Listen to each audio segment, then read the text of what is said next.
I've already lost count of the days since they relieved me of duty. Strange how years of your life can just vanish in the blink of an eye. And in a flash, you got nothing but time. Time to reflect on everything that's happened. Hard to believe it's only been a few years since this all began. We were testing out the Normandy, Captain Anderson's new ship, when the distress call came in. An Alliance patrol on Eden Prime had been attacked. They'd seen something they couldn't explain. And whatever it was massive. I hit the ground with my lieutenant, Kaidan Alenko. A good kid, loyal, by the book, with a talent for biotics. We came across the lone survivor of the patrol, Gunnery Chief Ashley Williams. A soldier to the core. Tough, disciplined, ready to take on whatever came her way. Ashley joined up with us and took us to the spot where she lost her squad. That's when we saw it. The ship. Like nothing I'd ever seen. It was massive, scorching the colony and everything around it as it blasted away. We followed the path of destruction to an artifact, a beacon left by a long-dead race called the Protheans. The colony had dug it up, and whoever attacked them had tried to take it. Lieutenant Alenko made the mistake of getting too close. It hit him with some type of energy. I grabbed him and threw him out of the way. That's when it hit me. Hard. Every muscle in my body went rigid. I couldn't move, could barely breathe. Everything went black. And then I saw something. Vision. Dream. A nightmare. By the time I woke up, we were halfway to the Citadel on our way to meet the Council. I was expected to explain what I'd seen. Anderson came along. So did Udina, our political representative on the Citadel. With those two heavyweights, it seemed reasonable we could persuade the Council that the ship we'd seen was a potential threat. As was the individual behind the attacks. The main suspect for the Eden Prime massacre was a Turian Spectre named Saren. He'd been seen by one of the survivors from the colony at Eden Prime, and there was some evidence to suggest that the ship was connected to Saren. But even Udina's pointed accusations weren't enough to convince the Council. They just couldn't believe one of their chosen elite Spectres could be guilty of something like that. They needed proof, which meant I needed proof. Fortunately, I wasn't alone in my search. Garrus, another Turian, wanted to help. A top agent for Citadel security. Despite orders from his superiors that he shouldn't get involved, he told me he was suspicious of Saren and he had some useful leads. More importantly, he was willing to share them. That led me to Rex, the biggest, nastiest looking Krogan bounty hunter I'd ever seen. He turned out to be more than just a brute. It was his intel that led us to a fugitive with incriminating evidence on Saren. The fugitive turned out to be an energetic little Quarian named Tali. A tech expert with a knack for hacking, she procured some information on Saren. Evidence that proved Saren was dirty. Tali's evidence proved that Saren was responsible for the massacre on Eden Prime, and the immense warship we'd spotted was in fact Saren's flagship. But it went much further. Saren was trying to find a way to bring back a race of sentient machines from dark space. Machines allegedly responsible for cleansing the galaxy of all organic life. These Reapers were blamed for wiping out all life 50,000 years ago, including the Protheans, then disappearing back through the mass relays to dark space, leaving no trace that they'd ever been. That explained why Saren was after the beacon, and it made some sense out of my visions, but not much else. We couldn't convince the Council that the Reapers were a threat, but they agreed Saren had to be stopped. They stripped him of his Spectre status and gave me the honor of becoming the first human Spectre. My first task? Bring down Saren. Anderson decided to stay behind, giving up his ship, the Normandy. He told me I'd need it more than he would. He also pointed me in a direction. Liara, a Prothean expert, adept in biotics, and maybe most importantly, daughter of Benezia, Saren's top lieutenant. And like most Asari, as beautiful as she is intelligent, and born with a unique ability to meld with other species. Liara was able to help me decipher some of the vision the beacon had given me. Nothing concrete, but it gave me some clues. And a new appreciation for the Asari. Her technique for accessing my vision was unexpected, but not at all unpleasant. Kaidan was a little concerned about the connection I shared with Liara. As commander, I knew either relationship had the potential to interfere with the mission. I decided discretion was the better part of valor, and kept my focus on our goal, finding Saren. Thanks to Liara's help, we had our next lead, Benezia. Saren had taken her to Noveria, where he'd enslaved the queen of a dangerous race of insect-like creatures, the Rachni. He ordered Benezia to use the same technique Liara had used on me to extract information from the Rachni queen. The queen's drones were everywhere, and they were not happy. We had to fight through hundreds of them to get to Benezia. By the time we arrived, Saren was gone, with the information. I tried to reason with Benezia, but Saren had indoctrinated her.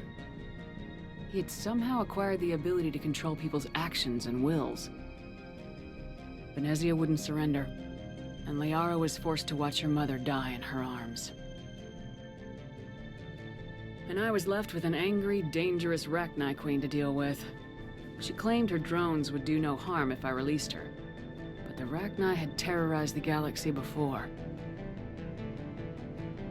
I couldn't take the chance. I had a mission to do, and an army of angry Rachni would be one more problem I didn't have time to deal with. With Saren's top lieutenant dead, he was quickly running out of time and places to hide. I tracked him down at his base on Vermeer, but we soon learned it was more than a base of operations. It was a breeding ground. Saren was breeding an army of Krogan. He'd found a cure for the genophage, a disease inflicted on the Krogan to prevent them from breeding and taking over the galaxy. The Krogan Saren was breeding were slaves, mindless beasts that obeyed Saren's will. I had to destroy the base and all its research. Rex disagreed, violently. Rex wanted the genophage cure for his people. I tried to convince him to help me destroy it, that these Krogan weren't real. But he wouldn't back down. Fortunately, Rex is smarter than he looks. He realized this wasn't the way to help his people, and that Saren was the real threat. When we finally got to the center of the base, I realized just how close Saren was to completing his plan. He was already in communication with the Reapers. Sovereign, Saren's flagship we'd all assumed was just a ship, was a Reaper. It spoke to me, threatened me. I could feel the menace it had for every living thing. It wanted me dead. It wanted us all dead. And I knew it was capable of doing just that. What I couldn't understand was why Saren would help it. But there was no time to think about it. Sovereign knew where we were. We had to destroy the base and get the hell out. I split my team into 2 squads, sending Ash with one and Kaidan with the other as a distraction. We had a nuke and we planned to use it. Before we could detonate the bomb, Saren showed up. We fought. I stalled him to make time for my team. And in talking to him, I realized the truth. It wasn't Saren who was indoctrinating everyone. It was Sovereign, the Reaper. And Saren was in deeper than all of them. He tried to convince me he was still in control. Said he'd found a way to reduce the Reaper's influence, but he was kidding himself. Or believing the lies Sovereign was telling him. Before I could convince him to stop, he ran, leaving me just seconds to extract my squad mates. I tried, but I wasn't fast enough. I could only save one of them. Ash was a good friend, and a great soldier. But I had to choose, and I chose Kaidan. That was the last time Saren would slip away from me. I knew then, the next time we met, one of us would die. With my team mostly intact, we chased Saren and his army to Ilos, a long-lost planet that had once belonged to the Protheans. As we prepared for what we knew would be a desperate fight, I spoke to my crew. We were just one ship, against Saren's growing army. I assured them all that despite the odds, We could defeat him. I'd never tell anyone, but I had my doubts. Leaving Ashley behind had hardened my resolve, but revealed a weakness in my defenses. How many more friends and allies would I be willing to sacrifice in order to stop Saren? We arrived on Ilos close behind Saren. Once on the planet, we discovered a Prothean databank that helped me put the final pieces of my vision together. The Reapers had come 50,000 years ago, and every 50,000 years before that, each time purging the galaxy of life. The Protheans had fought and died like every species before them, but a few survived long enough to leave a parting gift. The Protheans had discovered that the Citadel was the key to controlling the mass relays.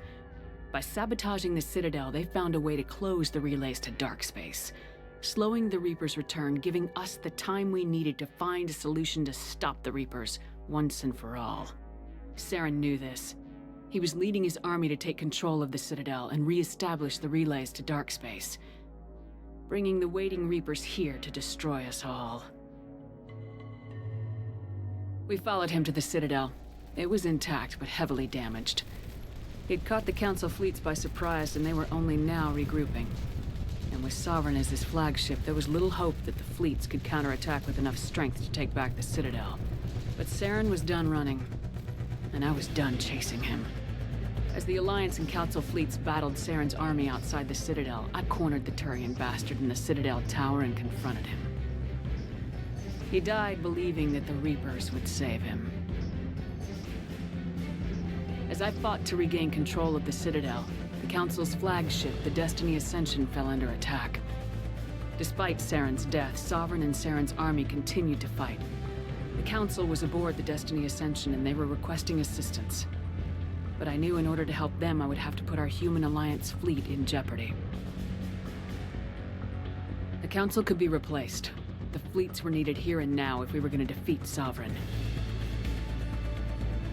Even with the Citadel back in my control, Saren defeated and the Normandy leading the combined galactic fleet, the battle against Sovereign, a single Reaper, was relentless. It took the combined fleets of humanity and the other races, but in the end, Sovereign fell. But the costs were immense. While humanity's efforts in the war earned us our first seat on the Council, it was a hollow victory. The Reapers were still out there. I knew the fight was far from over, but as the one who'd led the fight against Saren, I was given new responsibilities. The choice of humanity's first counselor was left to me to decide. On the one hand, Udina, the lifetime politician, ruthless and ambitious. He would easily navigate the political landmines that would soon be placed before him.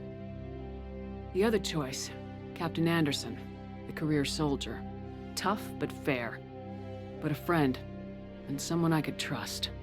Both great leaders in their own right. I didn't much like Udina, but sometimes you need a pit bull on your side. Someone willing to be the bad guy, for the sake of the greater good. The war was over. The threat had passed. In time, the Council would rebuild itself. The Citadel could be repaired. Even the pain of lost friends would fade. But none of that mattered if the Reapers were still out there. And if they were all as powerful as Sovereign, we had to find a way to stop them. I had to find a way. I gathered my crew, took my ship, and went in search of answers. Officially, the Council would only say I was assigned cleanup duty, routing out any remnants of Saren's army. But the Geth and Saren were just the beginning. The Reapers had other plans. A few months after the battle for the Citadel, while we were on patrol, we were attacked by an unknown vessel. Before we knew what was happening, we were disabled and forced to abandon ship. The Normandy was destroyed, and we lost a lot of good people. I almost didn't make it myself. Technically, I was as close to death as you can get. By the time my body was recovered, there wasn't much left. The pro-human group Cerberus acquired what was left of my body and spent the next 2 years rebuilding me. My memories, abilities, everything. The person in charge of my recovery was a Cerberus agent, Miranda Lawson. Brilliant and efficient. But before I could be completely rehabilitated, the Cerberus facility we were in was attacked. I was forced to fight my way out. In my condition, I should have died. But an ex-Alliance soldier named Jacob Taylor kept me alive. We found Miranda and we escaped. They took me to meet the Elusive Man, the leader of Cerberus and the one who had ordered me rebuilt. The Elusive Man lived up to his name, offering half answers to many of my questions. But he did explain why he'd brought me back. He believed I was the one person who could stop the Reaper threat. And he explained that the Reapers had a new ally, an insectoid race called the Collectors, the ones who had attacked the Normandy 2 years earlier. Since that time, they'd been systematically abducting entire human colonies and taking them beyond the Omega-4 relay, a place that no ships other than Collector ships ever returned from.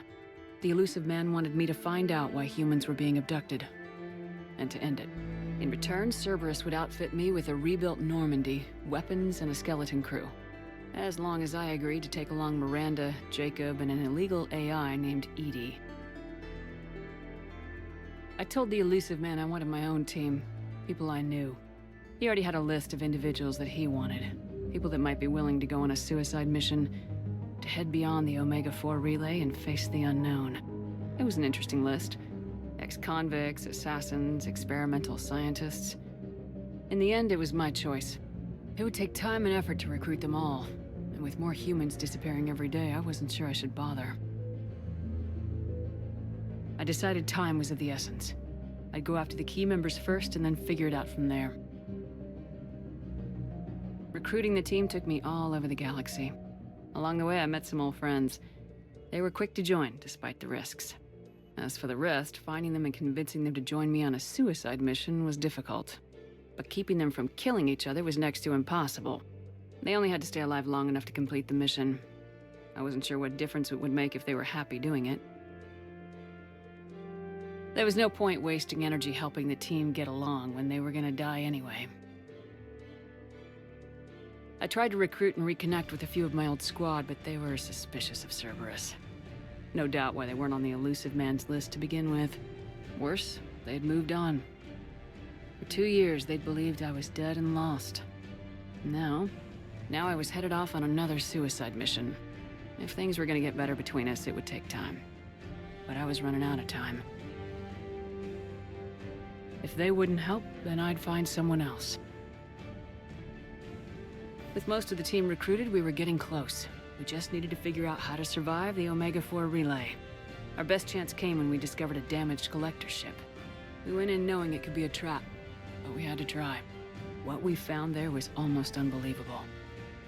The Collectors weren't a new race at all. They were the twisted remnants of the Protheans, slaves of the Reapers, and humans were the next target. The Collectors were abducting tens of thousands of humans for the Reapers, and unless we could find a way to stop them, we'd end up just like the Protheans. We had to escape before we could find out the secrets of the Omega-4 relay, but we were more determined than ever to put a stop to the Collectors. All we needed now was a way through the relay. Edie had figured out what we needed, and the Elusive Man knew where to find it. We stole parts from a derelict Reaper to mask our ship's signature, make the Normandy appear like a Reaper, and allow us safe passage through the relay. As soon as we had what we needed, Joker and Edie began testing. But while I was away on mission with the team, the Collectors attacked the Normandy, determined to destroy it before we could finish the tests. Joker and Edie did their best to fight them off. They saved the ship, but the entire crew was abducted, taken beyond the Omega-4 relay. Jacob went to go immediately and rescue the crew. Edie and Miranda wanted more time to prepare before we attacked. We only had one chance to attack the Collectors. I knew we had to be ready before we went, even if it meant sacrificing the crew. I gathered everyone to go over the plan. We all knew this was likely a one-way ticket. The team was ready, but they were nervous. We knew this could be our last day together. We were scared and looking for reassurance. Some of us found it in each other. But I went to my cabin to be alone. To prepare for the attack, go over every detail. I had to make sure we were ready. The day of the attack, everything went as planned, at first. The Normandy made it safely through. As we scanned the wreckage of all the ships that failed before us, we found what we were looking for. The Collector base. And guarding it, a ship that had destroyed the Normandy 2 years ago, and almost ended my life. But this time, we were the attacker. And the Normandy was equipped to deal with it. We took some damage, but destroyed the Collector ship, and made our way to their base.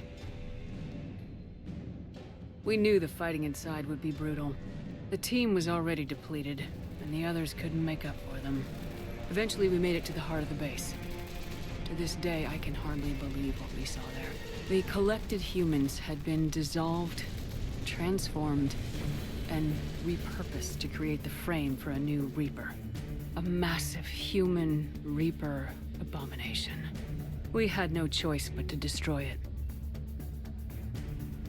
The battle caused severe damage to the base, but we needed to destroy it completely. As I prepped explosives to finish the job, we received a message. The Illusive Man. He didn't want us to destroy the base at all. He wanted to preserve it. He wanted to study how the humans were transformed into the abomination we'd seen. To use the technology of the Collectors to help defeat the Reapers. I always suspected the Illusive Man had his own motives, but I couldn't agree with him on this. We had stopped the Collectors. We would find a way to stop the Reapers without sacrificing our morality in the process. We destroyed the base, completely, and escaped back through the Omega-4 relay. The mission was a success, but we paid a heavy price. We lost most of the team. The crew was killed before we could rescue them, but nobody died in vain. We stopped the Collectors, and we stopped the Reapers from creating their abomination. And we bought everyone just a little more time. If only there was more time. The Reapers are still coming. Every day a bit closer. I handed every piece of intel on the Collectors in Cerberus over to the Alliance brass. They're not sure what to make of it, but at least they're listening. I just hope they figure out what to do about it soon. Before time runs out for all of us.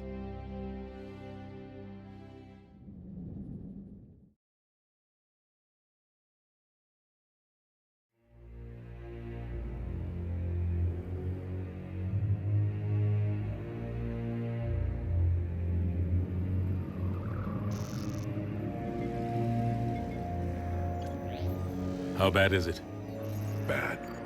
We just lost contact with 2 of our deep space outposts. There's something massive on long-range scanners. Is this what Shepard warned us about? I'd stake my life on it. How long do we have? Not long. I sent word. The fleets are mobilizing.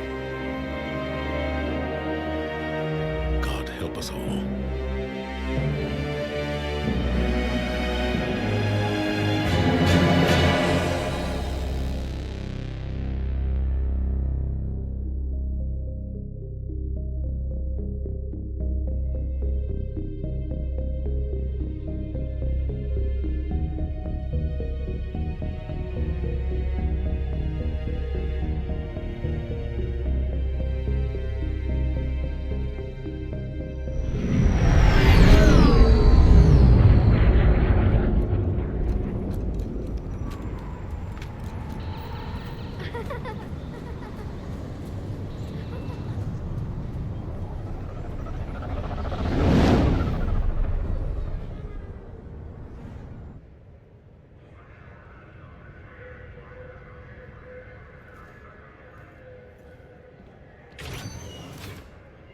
Commander. You're not supposed to call me that anymore, James. Not supposed to salute you either. We gotta go. The Defense Committee wants to see you. Sounds important.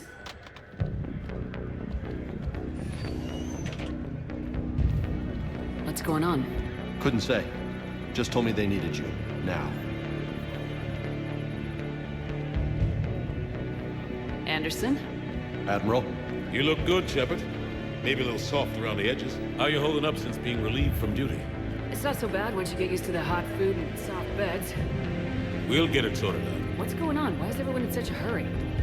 Admiral Hackett's mobilizing the fleets. I'm guessing word's made it to Alliance Command. Something big's headed our way. The Reapers? We don't know. Not for certain. What else could it be? If I knew that, It's the Reapers, and we're not ready for them, not by a long shot. Tell that to the Defense Committee. Unless we're planning to talk the Reapers to death, the committee is a waste of time. They're just scared. None of them have seen what you've seen. You faced down a Reaper. Hell, you spoke to one, then blew the damn thing up. You've seen how they harvest us, what they plan to do to us. You know more about this enemy than anyone. That way they grounded me, took away my ship. You know that's not true. The shit you've done, any other soldier would have been tried, court-martialed, and discharged. It's your knowledge of the Reapers that kept that from happening. That and your good word. Yeah, I trust you, Shepard. And so does the committee. I'm just a soldier, Anderson. I'm no politician. I don't need you to be either. I just need you to do whatever the hell it takes to help us stop the Reapers. They're expecting you to, Admiral.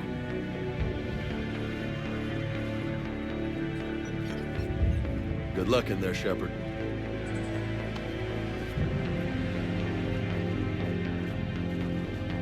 Anderson? Shepard. Kaidan. How'd it go in there, baby? Okay, I think.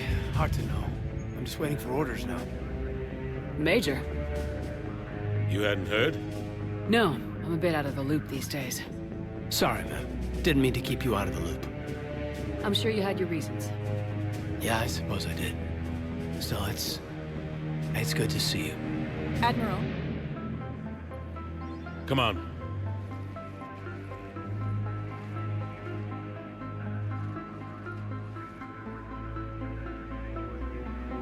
You know the commander?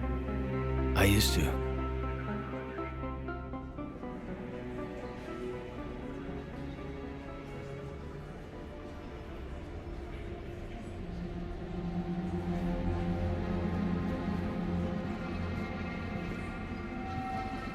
Admiral Anderson.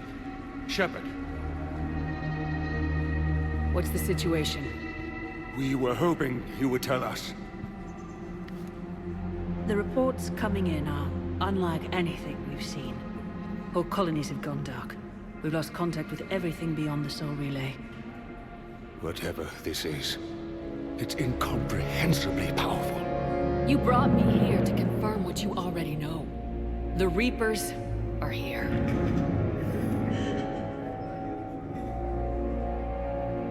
Then, how do we stop them?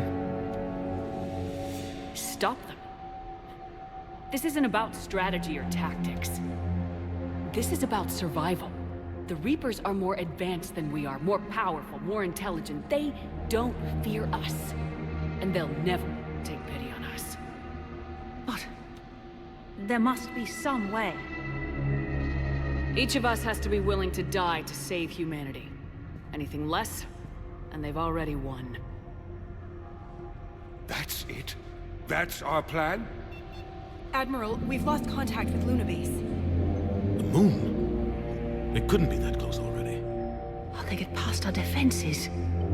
Sir, UK headquarters has a visual.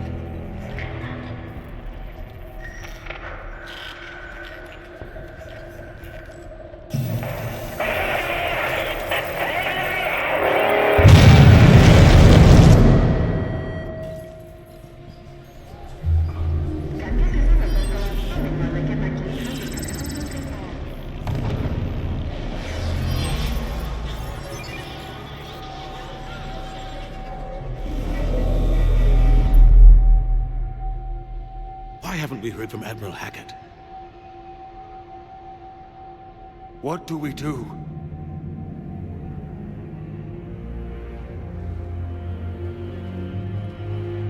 The only thing we can. We fight or we die. We should get to the Normandy.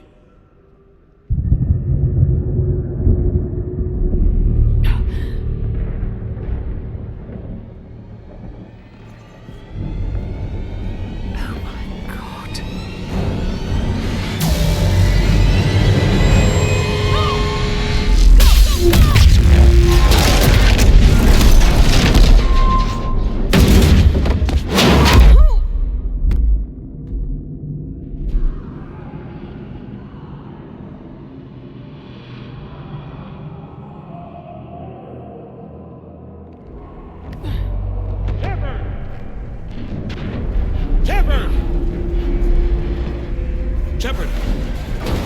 get up. Here, take this. We've got to get moving. This is Admiral Anderson. Report in, anyone. Major Alanko, is that you? What's your status? I can't raise the Normandy. You'll have to contact me. We'll meet you at the landing zone. Anderson out.